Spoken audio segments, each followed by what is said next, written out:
in 1953. And then your personal contact was about 1960. Just talk about your history with him. Well, the first time I ever saw Mandela was at a big protest meeting against the removal of people living in Sophiatown.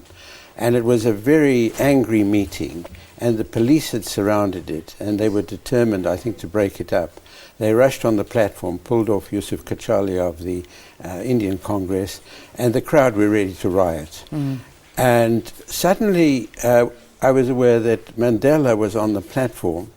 He had just been unbanned for a short while. His banning order had expired, and he started singing protest songs. And the crowd saw him and joined in, and it quietened things down.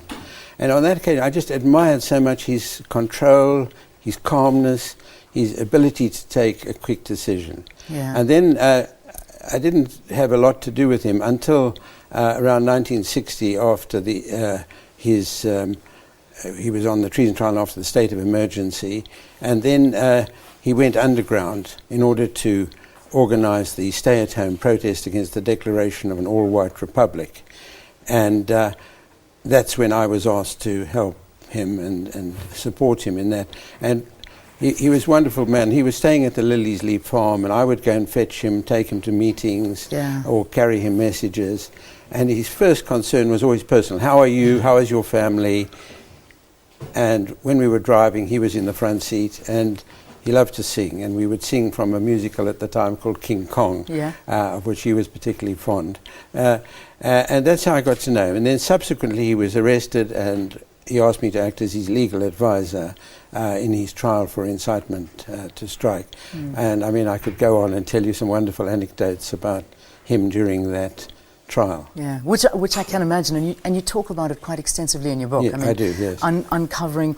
You describe him as well, that he had a sense of, or an element of bravado, and he understood the feelings of the ordinary people. Yes. And I mean, those are, I think those are the characteristics that we love about him. And that's the thing about Mandela.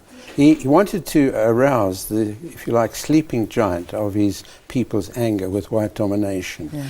And he realized he had to do something quite outstanding and declare himself a professional revolutionary, and persuade people that the armed struggle was going to be necessary in order to bring about change. And I think he rather reveled in being called the Black Pimpernel. They seek him here, they seek him there, we seek him everywhere. And some people say, well, he was looking for martyrdom. I don't think that's true at all. I think his view was, who dares wins. You had to get people to realize this was a serious struggle, and they had some hope of making changes. Now, how did you become known as the man with the red tie? The young man with the red tie? That's the story. When I was a student, pro-ANC student, a group of about 20 students went to Orlando, and we should have had a permit as white people to go there. And we were giving a concert, and the police arrested us, and subsequent trial, we actually charged with the absurd charge of illegal squatting. And I had to give evidence. And Die Vaderland, an Afrikaner nationalist newspaper, described me as a young man met 'n rooi das, a young man with a red tie. I think trying to indicate my leftist tendencies. And I reveled in that. Well, you reveled in it so much you named a book after it. So Bob Hepple, it's been an absolute pleasure having you. Thank you for sharing your memories with us.